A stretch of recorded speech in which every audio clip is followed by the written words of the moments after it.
So I want to talk about trust and loyalty. Now, this is for relationships in general, not just romantic ones, right? When you're dealing with trust, one of the most important thing to understand is self-awareness when you're getting into relationships. So in order for you to trust, on the opposite end there has to be security. So you can only trust that which is secured. For example, I can trust that tomorrow at dawn the sun will be there. I can trust that the ocean will be there. I can trust that the cloud will be moving in the sky because it is secured by nature. So you cannot place trust into something that is not secured, and this is why we have so many problems, especially in romantic relationships. Oh, you think this person will never change? Notice when it comes down to betrayal, the key word used is the word always. I will always be there. I will always love you. I will always do this. I will always do that. Yeah, but you cannot trust something that is not secure, because a person can get up tomorrow and just don't feel like it anymore and say, you know what, I want to discontinue this relationship. So what is not secured by nature, you cannot place your trust in it. So self-awareness is important when you're going into relationship, so you can understand the essence of your being. The other person also understands the essence of his or her being. So what is the essence of your being? The essence as in the nature. What is it that you cannot do without? This is what nature means. Nature is the reality of something. For example, what is the nature of the honey? The nature of the honey is the sweet. You cannot separate the sweet from the honey, because the honey is the sweet by nature. So the essence of your being, you're dealing with peace, love, compassion, beauty, kindness, patience, and so forth, right? Those things will never change. They will always be there. So once you're establishing that, once you have that awareness of your own essence, you no longer go looking for them in other people. So if you can get into a relationship with a person and say, hey, I'm not looking to you for love. I'm not looking to you for happiness. I'm not looking to you for patience. I'm not looking to you for kindness, for all of these things. And the other person can say the actual same thing. Guess what? That means what you both have, you can now share them as one. So his love and her love coming together, sharing the essence of their being. His kindness, her kindness coming together, they share in the same essence. His grace, her grace come together, they share as one. To become one flesh. You don't become the same flesh, you become one flesh.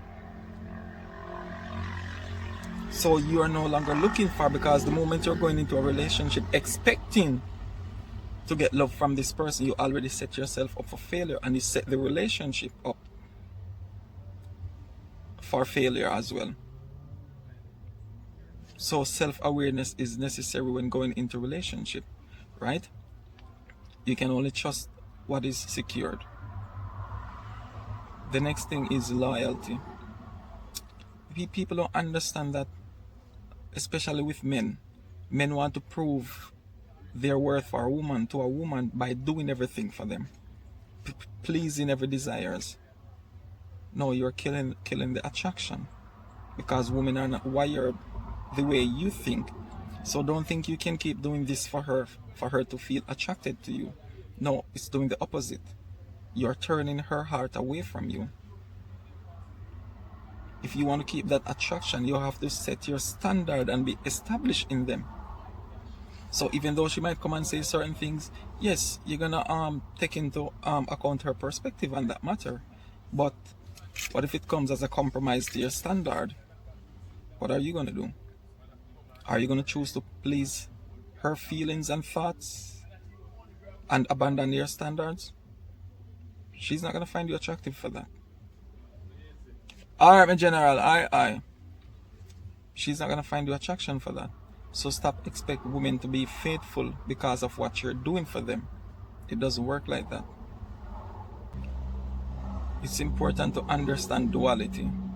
Just as night is on the opposite end of day, dark is on the opposite end of light. Adultery is on the opposite end of marriage. You know what is on the opposite end of loyalty? Betrayal. So with all the effort you're putting into her, right, into proving your value or your love to her, what happens when betrayal offers a better effort than what you're putting in? Where does she stand?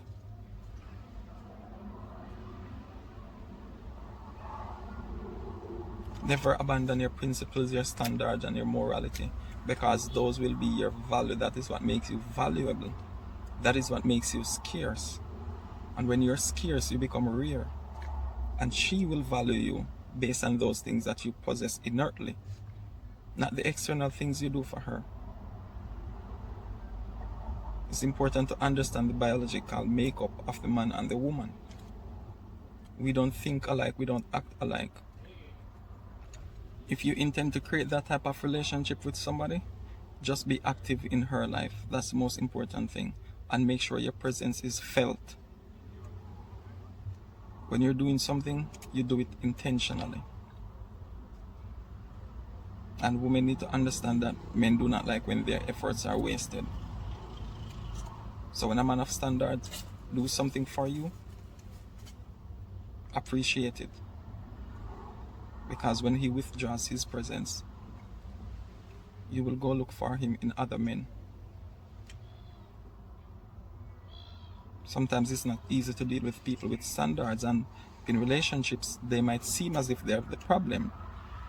You perceive them as the problem because you're not accustomed to those type of standards. And it's when you lose those people, that's when you realize they were just the standard you never had.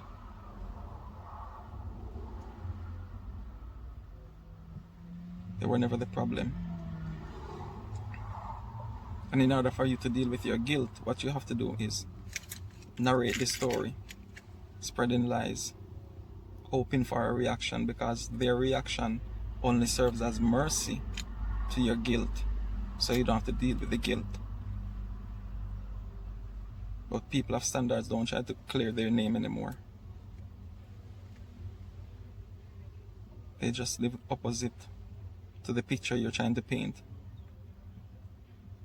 And then your conscience pricks you with guilt, feelings of guilt that you can't avoid. No clarity,